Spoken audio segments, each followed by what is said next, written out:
Селям алейкум, хайрлах шамлар. Витаю в эфире телеканала АТР. Вы смотрите информационную программу «Бугунь». В студии для вас работаю я, Гульсум Халилова. В следующем часе с нашим гостем будем обсуждать самые актуальные новости, которые появились в информационной повестке дня и которые непосредственно касаются временно оккупированного Крыма. И гость нашей студии – это народный депутат Украины фракции «Слуга народа» Егор Чернев. Витаю вас. Доброго вечера. Доброго вечера. Вы впервые на первом крымско-татарском телеканале АТР.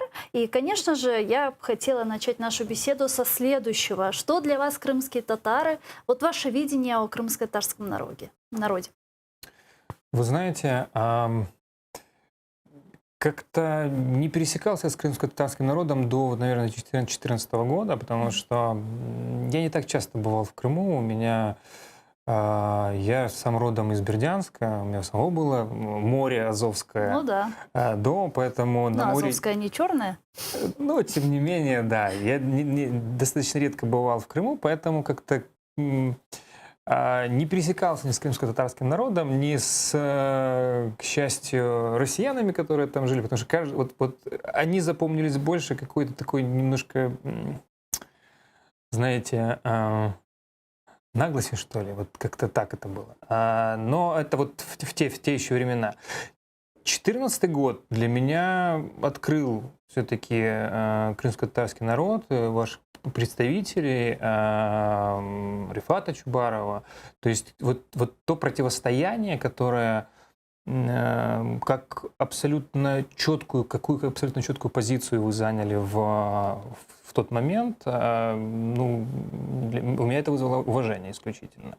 И я понимаю, что, к сожалению, крымско-татарский народ подвергался репрессиям и при Советском Союзе, и вот сейчас в оккупированном Крыму. И ваша стойкость, я же говорю еще раз, вызывает уважение, и ваша позиция тоже. А в парламенте с представителями крымско-татарского народа, вы знаете, там 3 народных депутата Украины, крымских татар, это Мустафа Джемилев, лидер наш, это Ахтем Чийгоз, заместитель председателя Меджлиса, в том числе с Европейской солидарности, и Рустем Умеров из «Голоса». Да, Общаетесь ли вы с крымскими татарами в парламенте? Ну, мы пересекались, вот с Рустамом Умеровым на каких-то общих заявлениях были, я помню. Но так, что прям достаточно часто нет, пока не общаемся. Вы сказали, что крымские татары подвергались репрессиям и при Советском Союзе. Вы знаете, в 1944 году нас депортировали.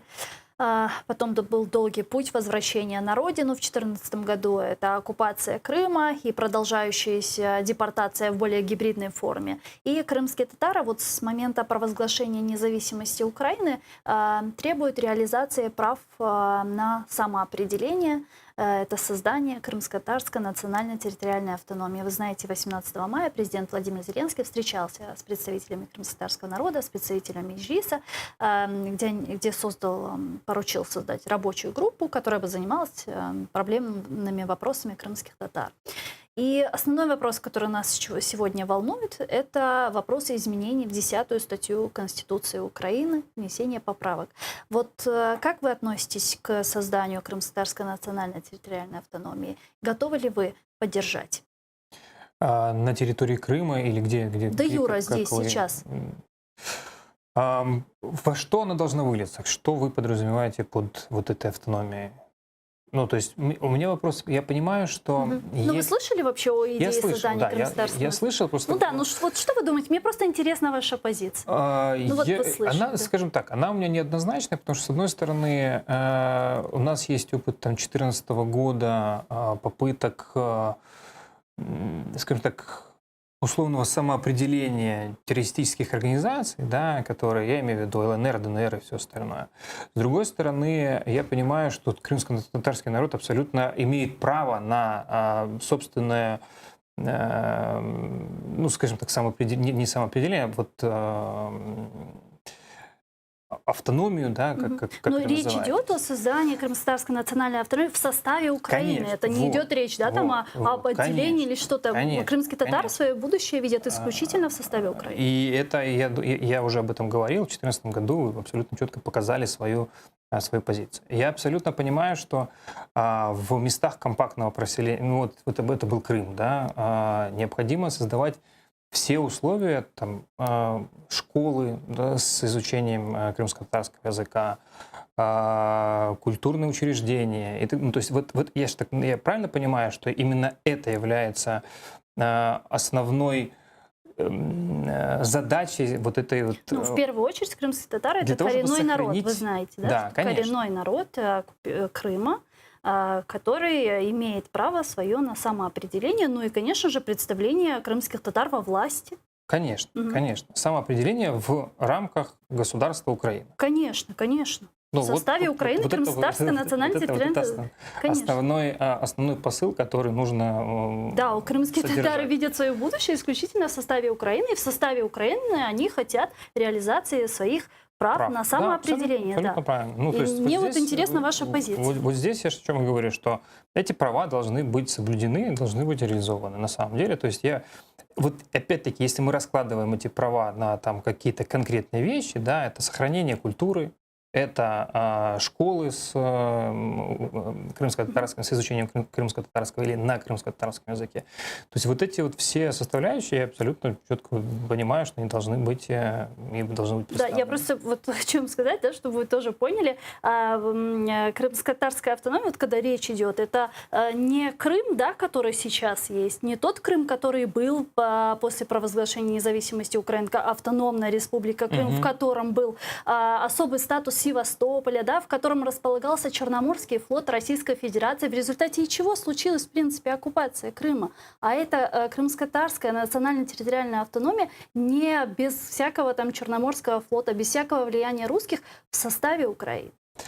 Вы как-то это определяете территориально? Или это вот просто де юре оно создание? Я просто не совсем сейчас понимаю, не совсем в этой теме, но хочу просто более четко Да, понять. но мне кажется, что вот в парламенте же есть представители крымско-татарского народа, Мустафа Джемилев, Ахтем Чигос, Рустем Умеров, и вам было бы, наверное, вот, потому что в любом случае крымским татарам в этом случае слуга народа, мы видим монобольшинство в парламенте, и важна поддержка в случае принятия изменений слуги народа. И если вам действительно вы хотите понять, что это такое, мне кажется, вот вам нужно проявить в том числе инициативу и пообщаться с народными депутатами, именно крымскими татарами, которые бы вам это все донесли правильно. Согласен, нужно пообщаться. Я думаю, что... Но вы готовы все-таки общаться, понимать более активную да. позицию в этом занимать. Да, мне это интересно. Мне это интересно было бы разобраться вообще вот в сути этого вопроса, скажем так. Спасибо. Давайте перейдем тогда к следующей теме. Сегодня появилась очень позитивная такая новость. На своей странице министр иностранных дел Украины Дмитрий Кулеба написал такое сообщение. «Этот день настал. Я искренне благодарен нашим партнерам в Альянсе, благодаря которым это решение стало возможным. Украина, наконец, получила статус партнера расширенных возможностей НАТО. Мы делаем друг друга сильнее вместе». Вы являетесь главой постоянной делегации в парламентской ассамблее НАТО. Вот расскажите нам, что это значит глобально для Украины? Как это воспринимать? Ну, прежде всего, это большой результат для Украины. На самом деле, это стало такой приятной неожиданностью, потому что мы знали совместно, вместе с правительством нашим, нашей делегацией, комитетом по национальной безопасности, конечно же, участием президента, вот эти совместные усилия, они продолжались последний год, наверное, для того, чтобы сделать еще один шаг ближе в направлении НАТО. Программа расширенных возможностей — это программа не членства в НАТО еще, но это определенный статус, который вот уже имеет Грузия. Это, наверное, последний статус, которого мы еще не имеем, потому что мы же тоже страна-аспирант, как и Грузия, для получения. Следующий уже вот только план действий по членству ПДЧ и уже вступление. Что означает эта программа? Это больше не политическая, а функциональное взаимодействие с странами, членами НАТО, членами Альянса по двум основным направлениям. Первое – это обмен разведданными, и второе – это операционное слаживание взаимодействия со странами. Очень важно, что сейчас вот этот вот шаг сделан, это коллективное решение прежде всего. То есть мы знали эту всю подоплеку этих всех течений внутренних, потому что какие-то страны однозначно поддерживают наше движение в НАТО. Какие-то страны нейтральные, какие-то достаточно прохладно воспринимают наше стремление в НАТО. Какие-то даже блокируют. Какие-то даже блокируют, да. Не без помощи нашего соседа, Российской Федерации. Потому что мы знаем, что у них пятая колонна есть во многих странах, и, к сожалению, они дают о себе знать. Даже у нас? У нас, к сожалению, да. Давно, но пытаемся вычистить эту всю историю. Поэтому вот этот вот шаг – это очень хороший знак, скажем так, того, что нам доверяют партнеры. Потому что обмен разведданными все-таки это достаточно такой чувствительный шаг для стран НАТО. Нас признали, нам дали этот статус партнера, и далее мы уже будем взаимодействовать. Это очень хорошо на фоне вот даже того, что происходит вообще в Европе, в геополитическом, потому что кажется, что сейчас вот из-за пандемии в том числе внутри Европейского Союза какие-то центробежные силы, НАТО вроде как там нестабильно, но тем не менее вот все идет, все работает, мы продвигаемся, и это очень позитивный сигнал и очень хорошее достижение на сегодняшний день. Угу. Вот мы говорили про страны, которые блокируют, да, вступление Украины в Североатлантический альянс. Как с ними разговаривать? Как убеждать их, что вот, допустим, Венгрия.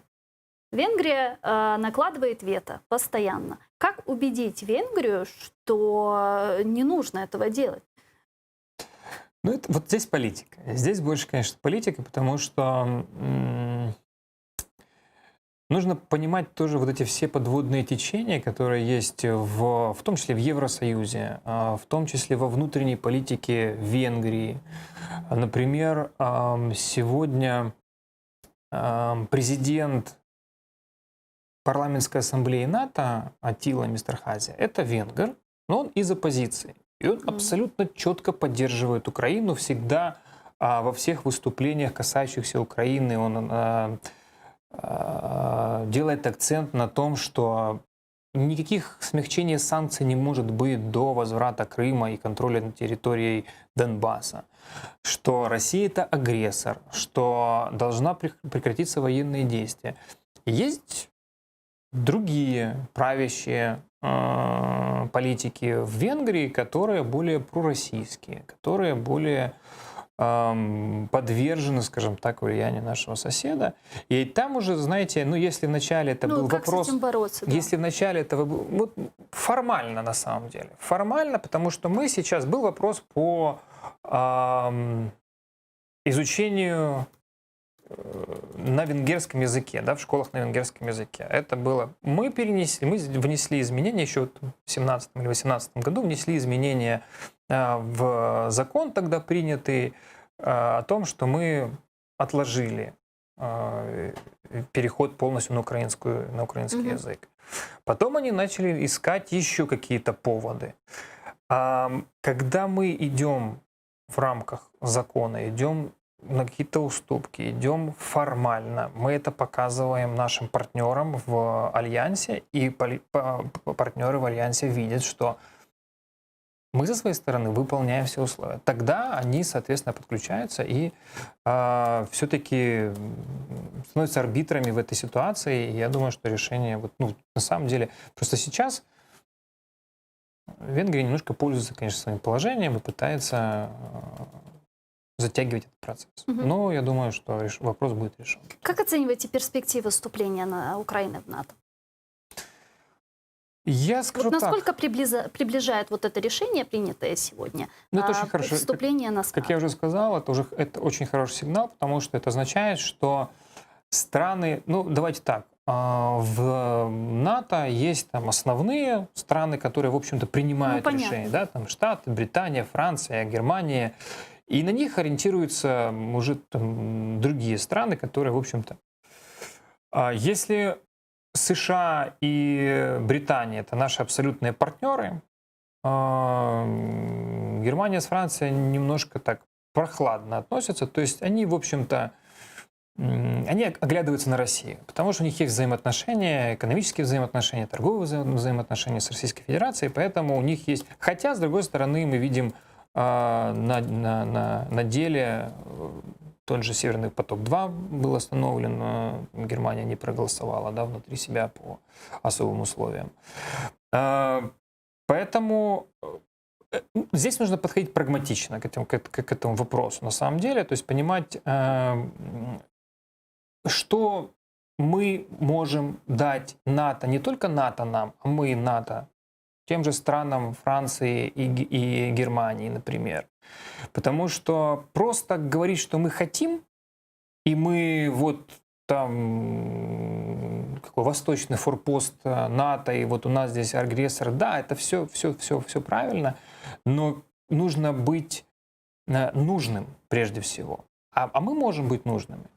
Мы знаем, у нас есть опыт ведения гибридных войн, у нас есть гибридной войны с Российской Федерацией. Мы единственная страна в Европе, которая ведет активные боевые действия, по большому счету, вот с российскими Про это я хотела войсками. спросить. Реально ли вступление НАТО, когда на территории страны идет война? Реально. Потому что нет, ну, на самом деле, ни в одном документе НАТО нет условий, при которых страна не может быть принята в НАТО, если у нее ведутся боевые действия. Ну, вот формально это так. И Йенс Столтенберг на всех, при всех выступлениях, вот я тоже ему задавал этот вопрос на парламентской ассамблее в прошлом году, о том, что же все-таки нужно сделать Украине, да, как вы оцениваете, во-первых, наш путь в НАТО, а во-вторых, что нужно делать. Он абсолютно четко сказал о том, что основное, что нужно сделать, это реформы. Потому что вступление в НАТО — это все-таки не только военные стандарты. Это соответствие по многим-многим критериям, экономическим, антикоррупционным, военным, конечно же, всем странам НАТО. Вот поэтому нам нужно, конечно, очень много сделать. Речь не идет о том, есть война или нет войны на Донбассе, речь идет именно об этой истории. Но при этом я думаю, что, получив членство в НАТО, если к тому времени еще будет продолжаться конфликт, то, конечно, вот конкретно по этому конфликту, по этой территории 5-я поправка, 5-я статья не будет возможности ее применять, потому что она уже существующий конфликт, который был до. Вы знаете, сегодня во Франции с официальным визитом находятся украинские чиновники. Руководитель Офиса президента Андрей Ермак, а также члены украинской делегации планируют во время своего визита во Францию провести ряд встреч, в частности, обсудить ситуацию в Минском процессе и двухстороннее сотрудничество между странами. Об этом сообщил руководитель Офиса президента. Давайте его послушаем. Сегодня в составе украинской делегации работаем в Париже. С внешнеполитическим советником президента Франции Эммануэлем Боном планирую говорить о ситуации в Минском процессе и двустороннее сотрудничество Украины и Франции. Этот визит проходит в продолжение поездки в Берлин в начале июня, а также многих телефонных и видеоразговоров с международными партнерами за последние месяцы. Нам очень важна поддержка наших зарубежных партнеров. Именно поэтому мы уделяем нашему общению так много внимания. Чем лучше мы понимаем друг друга, тем больше вероятность, что эффективнее будем двигаться к установлению мира. Услышим ли мы что-то новое сегодня по завершению переговоров во Франции на пресс-брифинге? Надо послушать пресс-брифинг, я не знаю, на самом деле. Ну, то есть Но вы я- слушали пресс-брифинг после визита наших чиновников в Берлин? Конечно, конечно.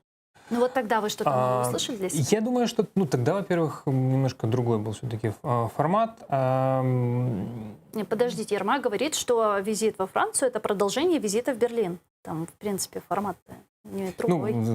Другие страны, скажем так, другие подходы. По Минскому, смотрите, по Минскому процессу фактически нормандский формат, да, это такой гарант Минского процесса. Сейчас Минский процесс, к сожалению, забуксовал. Забуксовал по разным причинам. Только сейчас? Ну вот, когда там вчера, или когда сказал Грызлов о том, что вот Вчера. мы совсем выходим, что ли, да, из Минского процесса, что Ну да, не является, привлечение туда журналистов что не означает является выходом. правдой, да. Наша сторона искала разные варианты реализации Минского соглашения в той или иной форме.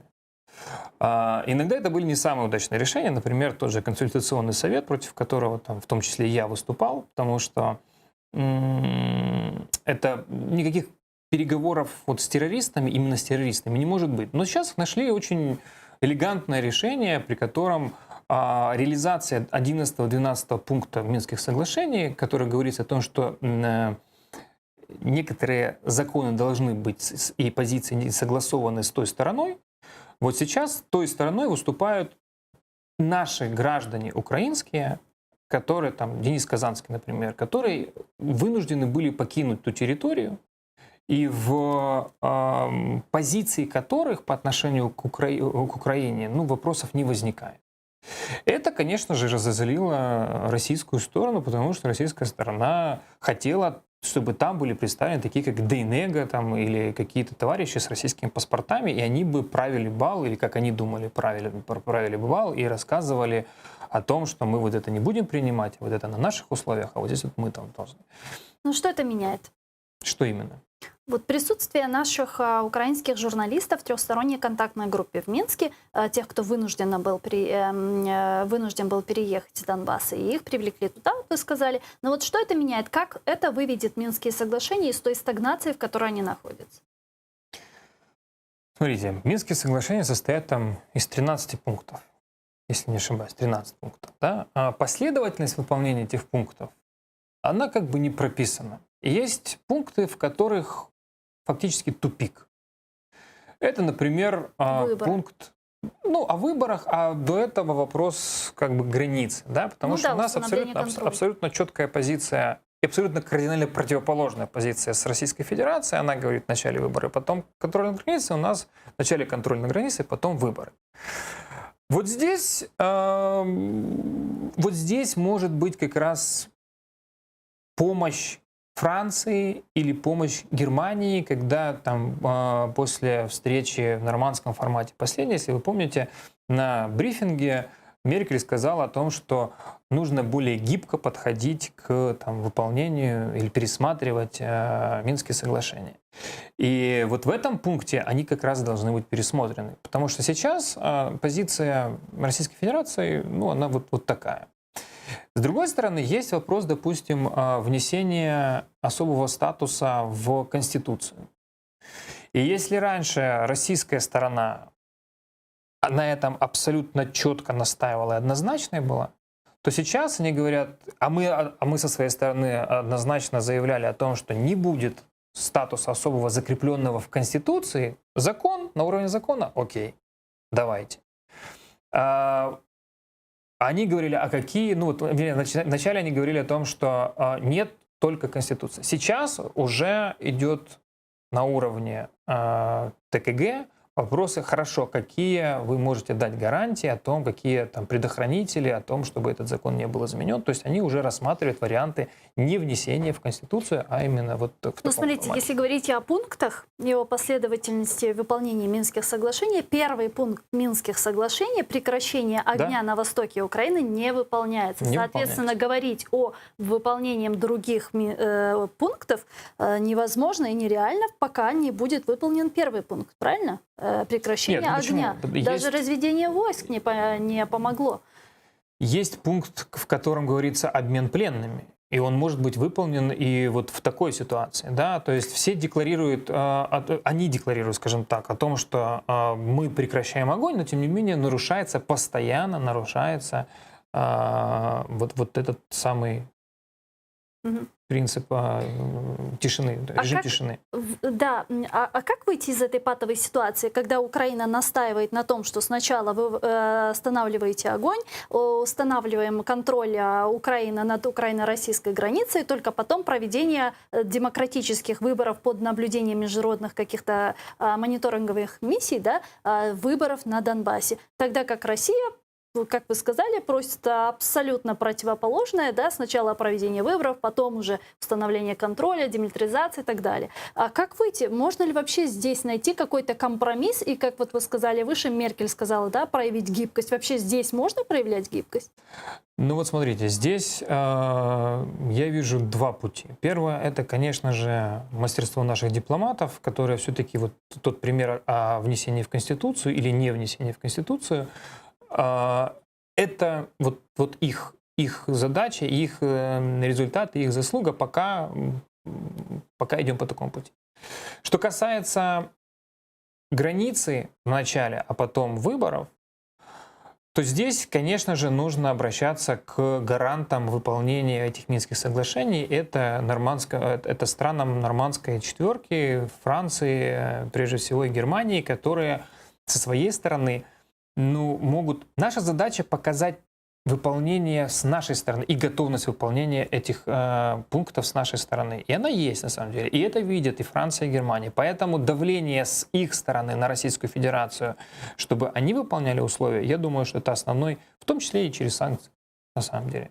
Там, в том числе и через какие-то международные недоговоренности, скажем так. Но вот вам не кажется, что Минск, как бы понятно было, что он невыполним, что Российская Федерация не будет прекращать огонь? Вам не кажется, что как раз-таки Минск нужен был и для того, чтобы ужесточать санкции в отношении Российской Федерации и говорить о том, что вот, Россия не выполняет Минск, мы выполняем, давайте санкции? Эта стратегия может быть в краткосрочной перспективе. От санкций устает не только Россия, от санкций устает и Европа.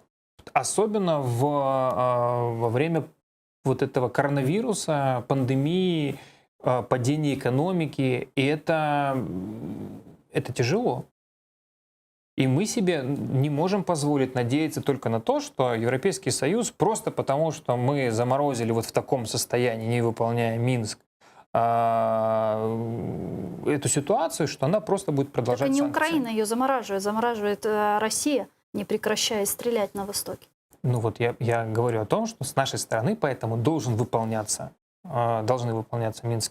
пункты Минских соглашений, и должно быть понятно, однозначно понятно европейским странам, почему не выполняется, с чьей стороны не выполняется Российская Федерация. И тогда вопросов не будет к нам, соответственно, и тогда будут сохраняться санкции, и тогда, возможно, через давление другое выполнение этих пунктов все-таки Российской Федерации, когда она же когда-то устанет, я надеюсь, Российская Федерация, потому что и ее экономика далеко не в самой лучшей форме сейчас.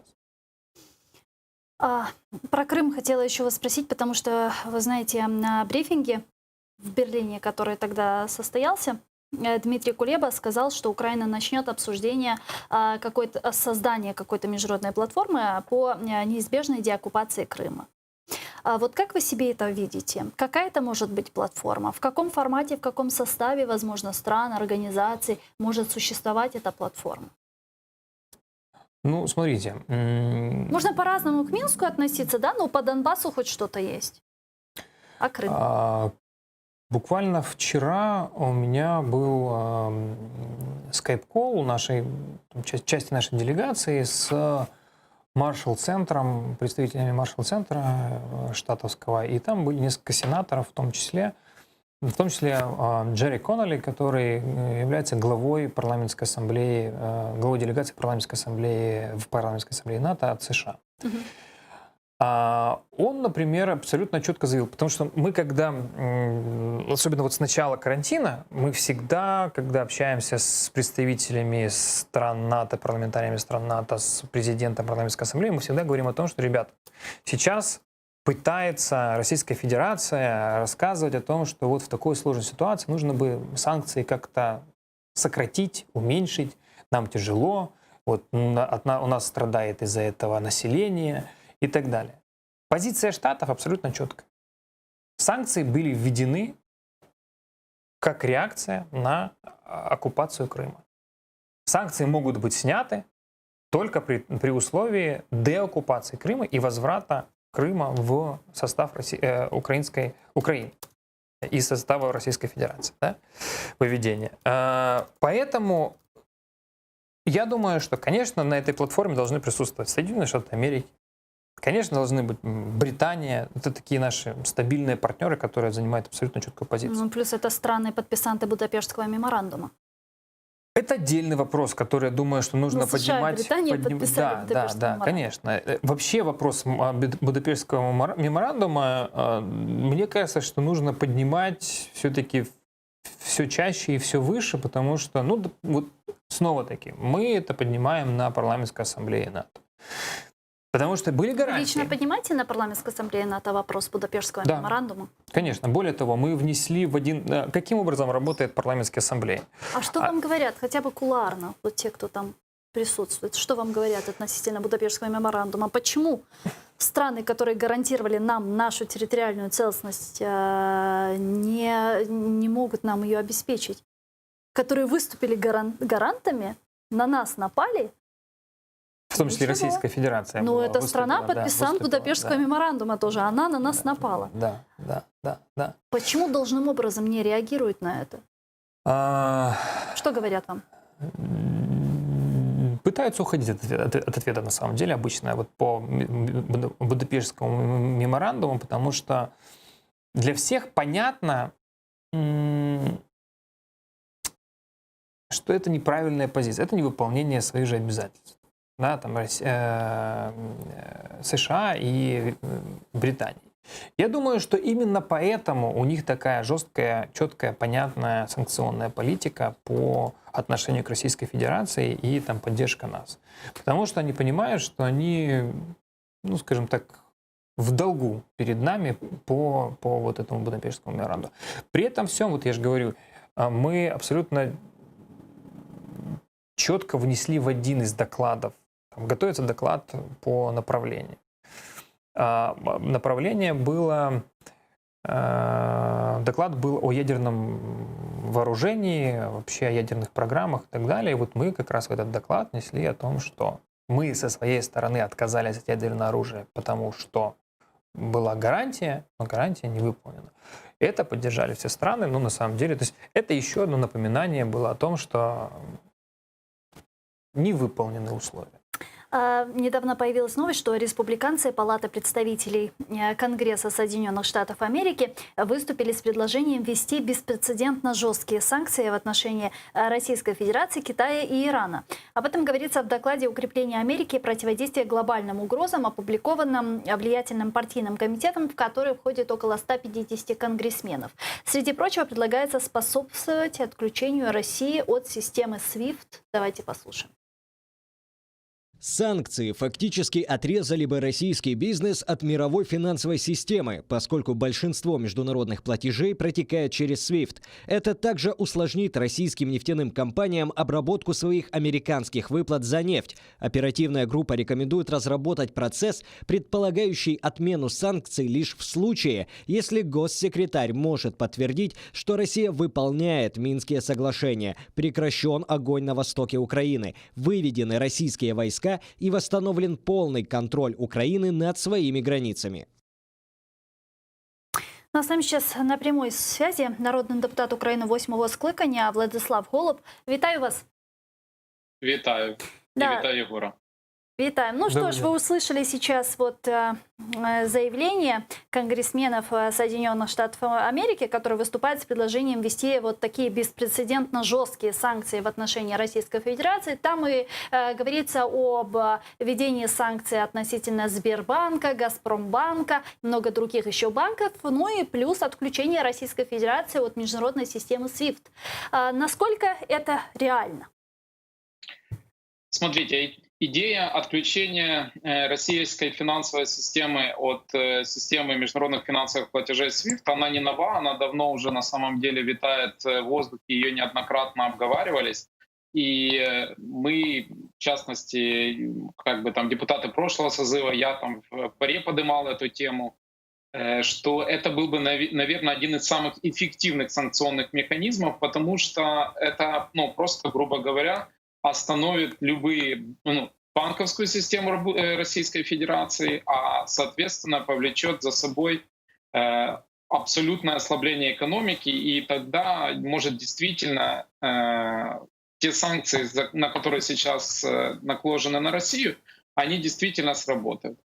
Проблема всей этой истории в том, что я начал читать сегодня этот доклад, там 150, там очень достаточно большой доклад, но это по форме это доклад, то есть это не является законодательной инициативой конгрессменам, это просто, знаете, как мяч в поле, если брать футбольную терминологию, мяч в поле, и как отреагирует общество, американский политикум. Не забывайте, что у них сейчас они находятся в режиме президентской кампании, избирательной президентской кампании, как отреагируют разные стороны на такой месседж. И я не исключаю, что это, скорее всего, такой внутристрановой месседж, как бы для своих избирателей, мобилизация своих избирателей. Но с точки зрения выполнения всех тех обязательств, которые взяла Россия в рамках Минского процесса, возвращение Крыма в суверенитет нашего государства, мое личное отношение, я считаю, что это был бы, наверное, самым эффективным механизмом, если бы удалось бы это сделать. Просто SWIFT — это международная организация, которая зарегистрирована в Бельгии. Штаб-квартира находится в Бельгии. И это не американская компания, она выпадает с юрисдикции американских властей, потому они могут просить SWIFT, либо же как-то надавить, искать какие-то механизмы надавить на SWIFT для того, чтобы они отключили российские банки и все российские финансовые институции от системы международных платежей. Угу. В этом докладе интересна другая вещь, что предлагается Россию признать страной, которая финансирует терроризм. Терроризм, да. И это может повлечь еще большую волну всех тех возможных санкционных механизмов, которые могут быть применены к Российской Федерации. Потому я надеюсь, что это не только эти предложения со стороны республиканской партии, они останутся не только в рамках одного доклада, хоть и очень важного, а они все-таки обретут черты какой-то законодательной инициативы в рамках Конгресса Соединенных Штатов Америки. Но в этом докладе есть еще одна интересная вещь. Там отмечается, что санкции против России необходимо распространить на лидеров ее кампании по дезинформации. И в качестве примера республиканцы предлагают ввести ограничения для председателя Совета директоров ФК-система, против бывшего премьер-министра Грузии. И, внимание, против лидера украинской партии «Оппозиционная платформа за життя» Виктора Медведчука. Смотрите, это же очевидные вещи, Да. потому что мы находимся в системе, когда, то, что называется гибридная война, когда кроме каких-то горячих и боевых действий совершаются враждебные действия, в частности в информационном пространстве. Я думаю, что ни для кого не секрет, что все больше и больше влияния на общество любое оказывают информационные технологии. Соцсети. У нас очень активно это влияет телевизор, телевидение, извините, что так говорю. И если мы проанализируем медиарынок, который сейчас складывается в Украине, да, и как бы и зомбирование людей, которые происходят, то вы увидите, что вот, тому человеку, которого вы назвали, а именно Виктору Медведчуку, принадлежит сейчас довольно большая часть украинского медиапространства. А они отрабатывают те месседжи, которые нужны России. Потому что, вот, например, та же самая Российская Федерация, они действительно живут вот, зазомбированным обществом. То есть у них нет никакой оппозиции, у них нет никакой альтернативной точки зрения. Они практически не получают никаких альтернативных источников информации. И именно это они хотят сделать в Украине. Потому что для меня очевидно, что, скорее всего, что Российская Федерация поняла, что достаточно сложно, если не сказать невозможно, завоевать там, извините, что так скажу, танками. Они решили это сделать через монополизацию медиапространства Украины и готовы, я так понимаю, выделять для этого достаточно большие финансовые ресурсы. И еще вот, если не говорить об этом докладе, вы знаете, что на сайте Белого дома уже где-то года 2, наверное, и они там появляются, вот эти законопроекты с какой-то периодичностью. Это новые санкции, все-таки жесткие санкции, говорят, против Российской Федерации. Их даже в свое время назвали драконовскими, адскими. Но так или иначе, несмотря на то, что они уже долгое время висят там на сайте Белого дома, и все-таки никто не вводит. Почему? Опять-таки, вы не забывайте, в каком моменте сейчас находится, Соединенные Штаты Америки. Но И это именно сейчас, но санкции-то вот эти были предложены еще 2 года назад. Да, правильно, но тут же главное на самом деле, что Украина своими действиями сохранила двупартийную поддержку США, потому что именно из-за того, что мы имеем двупартийную поддержку, как со стороны и республиканской партии, так и демократической партии в рамках Конгресса, потому что, например, США — это же не только президент, это и Конгресс. Нам важно это сохранить. И вот почему это не происходило? Ну, объективно, что Россия пытается и через своих лоббистов, которых у них есть везде, каким-либо образом влиять. Но вот именно из-за того, что у нас есть двухпартийная поддержка, у них нет механизма, когда бы они эти санкции снимали. Потому тут важно Украине сохранить ту поддержку, которую мы имеем, извините за тавтологию, потому что некоторые действия, которые сейчас действующая власть использует, направлены, к сожалению, на то, что мы можем утратить эту партийную поддержку. Спасибо большое. И тогда у нас начнутся самые большие проблемы, которые только возможны. Спасибо большое. Владислав Голуб, народний депутат України 8-го скликання, був з нами на прямому зв'язку. Как вы считаете, что должна сделать Российская Федерация еще, чтобы санкции более жесткие в отношении нее были введены? Соединенными Штатами или Европейским Союзом? Не только, раз уж мы говорим о Соединенных Штатах. Ну вот абсолютно правильно сказал Владислав о том, что там двупартийное, скажем так, противостояние. И здесь те санкции, которые предлагаются, это используются в том числе, как и в любом политикуме, как инструменты влияния, пиара, поднимания этого вопроса, отодвигания этого вопроса, какого-то торгов, что ли. Поэтому абсолютно понятно, что могут быть заявлены достаточно там жесткие санкции, но для того, чтобы они дошли до своего финала, ну, нужно иметь действительно поддержку, нужно иметь действительно сильные позиции. И этого хотеть, опять-таки, действительно большим количеством представителей обеих партий. Вот я еще один могу пример привести похожей истории. Пару лет назад был драфт законопроекта, внесен группой депутатов, конгрессменов Соединенных Штатов Америки по предоставлению статуса non-ally, не союзника вне НАТО для Украины. Угу. Это очень серьезный статус, который позволяет в том числе предоставлять летальное оружие вот спокойно, скажем так, без каждого раза там, решение президента и так далее. К сожалению, он и остался, так и остался вот просто зарегистрированным проектом закона, который никуда не дошел. И таких достаточно много, потому что в каждый конкретный промежуток времени возникает опять что-то Россия сделала, опять что-то, ну я не говорю уже там о захваченных территориях, да, но проявила какие-то в Солсбери, да, отравила Скрипалей, да, еще что-то. И вот эти истории эскалируются и поднимаются, и вот какие-то... Не все санкции, к сожалению, доходят до своего финала и, соответственно, реализуются. Вот Министерство обороны США заявило, что сотрудничество Украины и Соединенных Штатов в оборонном секторе является важным, учитывая стратегическое противостояние Соединенных Штатов и России. Таким образом, в Пентагоне прокомментировали утверждение Украине пакета помощи в сфере безопасности на 2020 год на сумму $250 миллионов. Давайте послушаем цитату.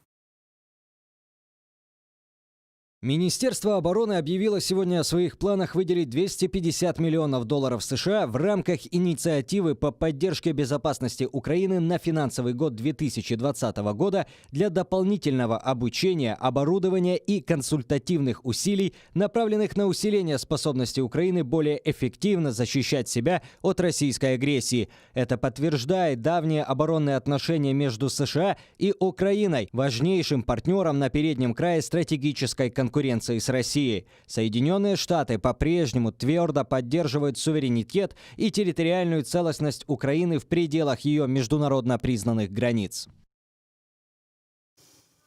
Ігор Козій, військовий експерт Інституту євроатлантичної співпраці, з нами зараз на прямому зв'язку. Вітаю вас. Алло, чуєте?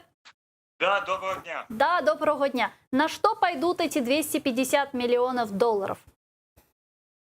Ну, це, знаєте, це в принципі повинен вирішувати уряд. Але різні речі з цього приводу казали і писались неодноразово.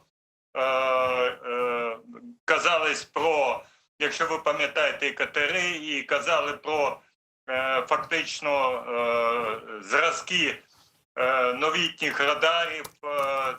Було також питання, піднімалося і що стосується безпосередньо деяких систем управління. Але, вибачте, знаєте, це такий собі прогноз.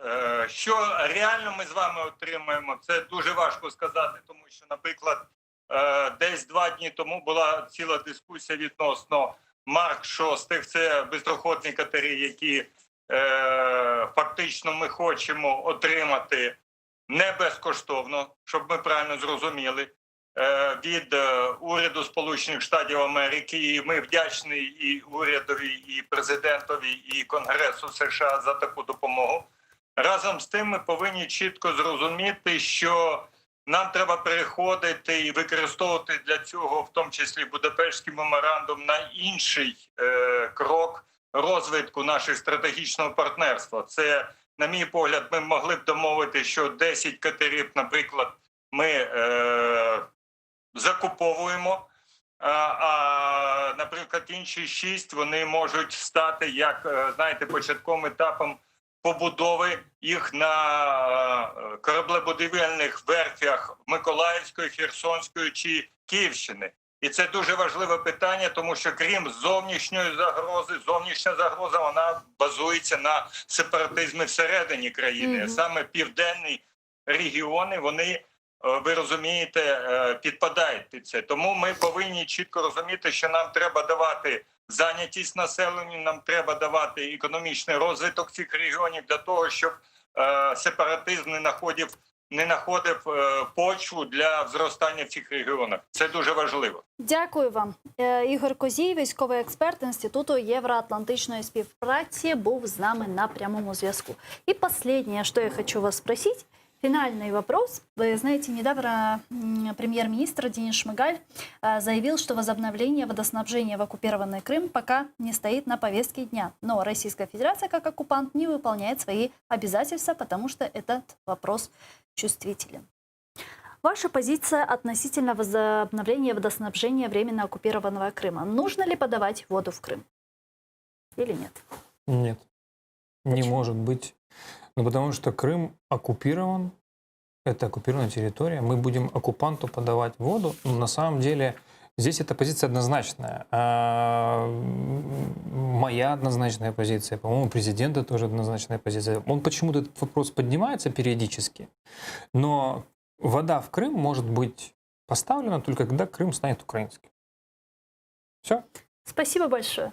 Ігор Чернєв, народний депутат України, фракція «Слуга народу», був гостем нашей студии. Дякую вам. Дякую. Ну а мы не прощаемся. Буквально через несколько секунд эфир телеканала АТР продолжает Заман Коршкенч.